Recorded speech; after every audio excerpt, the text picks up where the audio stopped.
नमस्कार। आप सभी का बहुत बहुत स्वागत है। एक्चुअली शनिवार की दिल्ली के राजेंद्र नगर में हुई घटना से न केवल दिल्ली वासी बल्कि देश के प्रत्येक नागरिक को झकझोर के रख दिया है। देश के प्रत्येक नागरिक को स्तब्ध कर दिया है और एक प्रश्न उठ खड़ा हुआ है कि कि यूपीएससी के छात्र या जो कॉम्पिटिटिव एग्ज़ाम के जो छात्र हैं उन पर एक तो एग्ज़ाम का प्रेशर होता है, प्लस कंपटीशन का इतना दबाव रहता है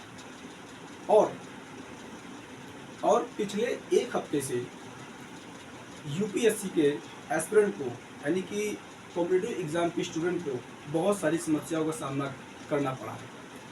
एक्चुअली एक हफ्ते पहले एक यूपीएससी के स्टूडेंट जिसने यूपीएससी प्रीलिम्स क्वालिफाई किया था, उसको एक इलेक्ट्रिक शॉक लगने से उसकी मृत्यु हो जाती है और उसकी मृत्यु को एक न्यूज़पेपर के एक छोटे से कॉलम में उसको जगह दे दी जाती है। एक तरफ जहां पर यूपीएससी के स्टूडेंट पर एक तो सफलता का दबाव रहता है, प्लस फैमिली का दबाव रहता है, प्लस समाज का दबाव रहता है, क्योंकि आपको जानते ही हैं कि समाज का आप मुंह बंद नहीं कर सकते हैं। अगर आप सफल होते हैं तो वही समाज आपकी प्रशंसा करता है, और अगर आप असफल हो जाते हैं तो वही समाज आपका बायकॉट करता है, क्रिटिसाइज करता है। तो अब यहाँ पर इम्पोर्टेंट ये है कि हमें यानी यूपीएससी के स्टूडेंट को समाज प्लस इंस्टीट्यूट और प्लस देश की सरकार, चाहे वो राज्य सरकार हो चाहे वो केंद्र सरकार हो, को जवाबदेहिता लेनी चाहिए और जिम्मेदारी भी लेनी चाहिए, क्योंकि जीवन से बड़ा कोई कुछ भी नहीं है। ये आईएएस आईपीएस ये तो शून्य है। जब आपका जीवन ही नहीं बचेगा तो यूपीएससी तो आईएएस आईपीएस बनने का क्या औचित्य बन जाता है। और केवल और एक वर्ष और उठ खड़ा हुआ है, क्या 40 मिनट की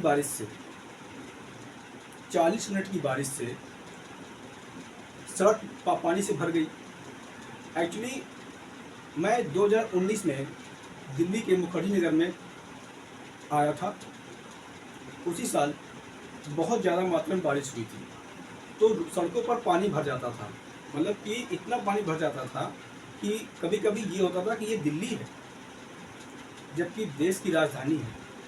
तो हमें एक प्रश्न ये भी खड़ा करना चाहिए कि हमारे देश की सरकार है, चाहे वो केंद्र सरकार है चाहे वो राज्य सरकार है, उसको भी जवाबदेहिता सुनिश्चित करनी चाहिए। और क्या हम अगर हम स्टूडेंट को अगर सुरक्षित दिल्ली नहीं दे पाते हैं तो हम इंटरनेशनल लेवल अपना क्या मुंह दिखाएंगे जाकर। एक तरफ सरकार वाहवाही लूटती है, कब तक राजनीति करोगे, कब तक लाभ कमाओगे, कब तक आप लाभ कमाएंगे।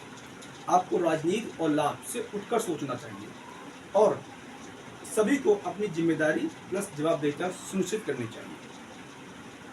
और जो भी सरकार ने मानक तैयार किए हैं,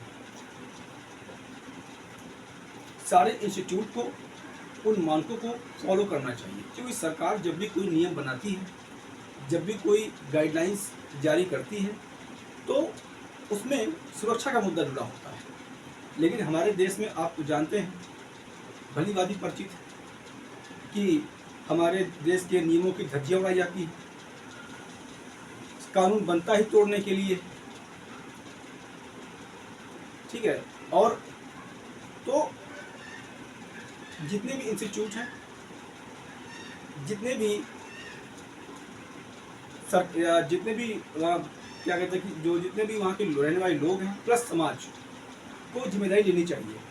मैं सोच के ये कभी कभी घबरा जाता हूँ कि जब उस गेट से पानी मतलब कि बेसमेंट जा रहा होगा तो उस समय क्या भयावह स्थिति रही होगी। जो स्टूडेंट वहाँ बैठे थे वो अपनी जान बचाने के लिए वो कितना जतन कर रहे होंगे, कितना प्रयास कर रहे होंगे।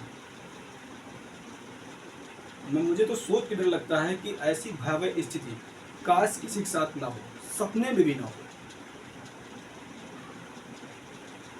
और 40 मिनट की बारिश से एक बात तो सिद्ध हो गई है कि सिस्टम पर सवाल उठने लगेंगे। भाई 40 मिनट की बारिश हुई तो बारिश तो डिसाइड करेगी। आप अगर ये बहानेबाजी कर रहे हैं कि नालियाँ साफ़ नहीं हुई, जबकि आपके पास मार्च से लेकर के मार्च अप्रैल मई आपके पास 3 महीने थे आपको, जबकि दिल्ली में जुलाई या एक से 2 महीने बारिश होती है। तो हमें उसके पहले विचार करना चाहिए था कि जो ड्रेनेज सिस्टम है वो साफ है नहीं है। प्लस इंस्टीट्यूट को भी मतलब ये सुनिश्चित करना चाहिए कि हम जो स्टूडेंट को मतलब कि क्लास प्रोवाइड करा रहे हैं जिस बिल्डिंग में, क्या वो क्या वो स्टूडेंट के पॉइंट ऑफ व्यू से सुरक्षित है या नहीं है। साथ ही साथ हम ये भी करना चाहेंगे कि जहाँ भी स्टूडेंट रहता है, सपोज मान लिया किसी के मकान में किराया पर स्टूडेंट रह रहा है, या जो खाना बनाने वाले हैं, या स्टूडेंट जहाँ पर कभी कभी एंटरटेनमेंट करने जाते हैं, तो उनके साथ एक मानवीय व्यवहार होना चाहिए। अगर आप किसी की मदद नहीं कर सकते, अगर आप स्टूडेंट की मदद नहीं कर सकते, मत कीजिए, लेकिन कम से कम उनसे आप मानवीय व्यवहार तो कर सकते हैं, जिससे कि उनको भी थोड़ा ये फील होगा कि सच में अभी ह्यूमैनिटी जिंदा है, मानवीय संवेदनाओं अभी जिंदा है।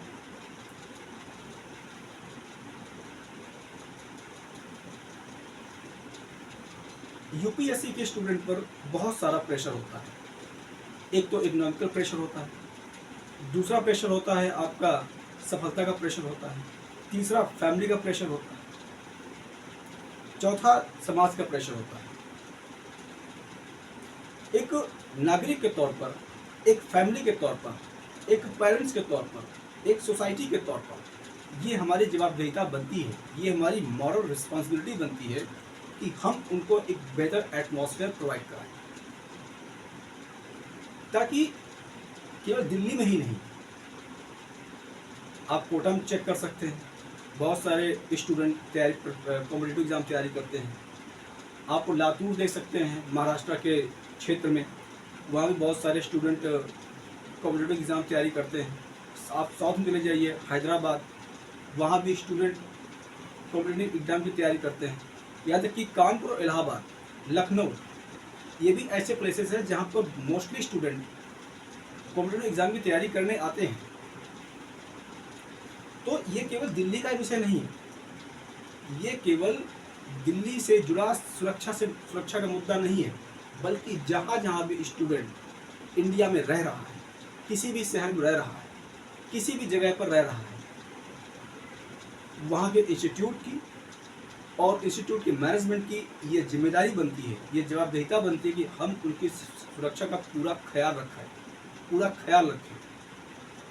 और जो भी सरकार ने मानक बनाए हैं, हम उन मानकों को फॉलो करते हुए स्टूडेंट के साथ पूरी सुरक्षा बरतें।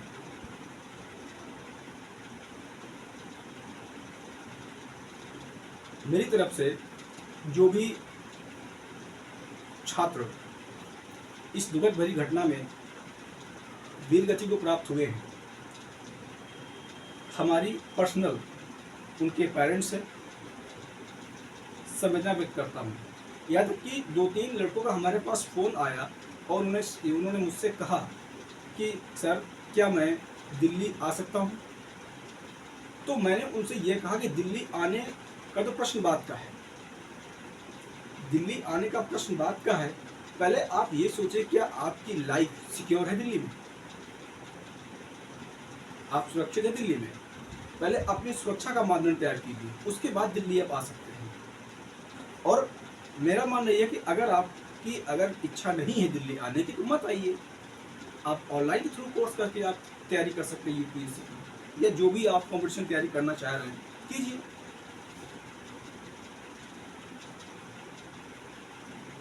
और एक बार और यूपी या छात्रों को लेकर के या स्टूडेंट लेकर के जो जितना बन सकता है सोसाइटी को लेकर, सोसाइटी वो उतना स्टूडेंट साथ में कीजिए, चाहे वो चाय वाला हो, चाहे वो खाना वाला हो, चाहे वो रूम वाला हो, या जो जहाँ पर स्टूडेंट बैठने आते हैं, है ना, तो इनकी भी जवाबदेहिता बनती है और इनके साथ मानवीय व्यवहार कीजिए।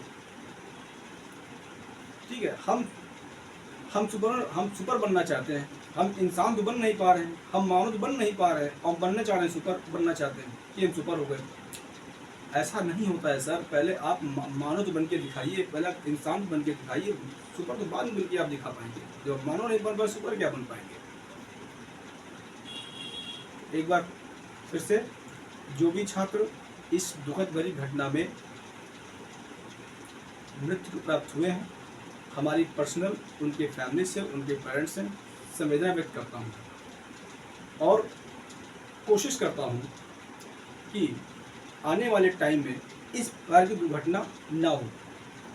ये सरकार को समझना चाहिए, ये समाज को समझना चाहिए, ये इंस्टीट्यूट को समझना चाहिए कि इस प्रकार की जो घटनाएं जो घटित हुई है पिछले शनिवार को, ऐसी घटना दोबारा दोहराई ना जाए। क्योंकि घटनाएं कभी किसी को बता के नहीं आती है, घटनाएं जो होती है कभी किसी को बता के नहीं आती, वो अचानक आती हैं।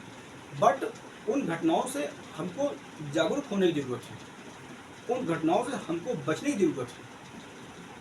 जैसे कि शनिवार को 40 मिनट की बारिश में बताइए 12 फुट पानी भर गया, 12 फीट पानी भर गया सिर्फ 40 मिनट की बारिश में। क्या दर्दनाक मंजर रहा होगा, क्या भयावह स्थिति रही होगी, क्या अकल्पनीय स्थिति रही होगी।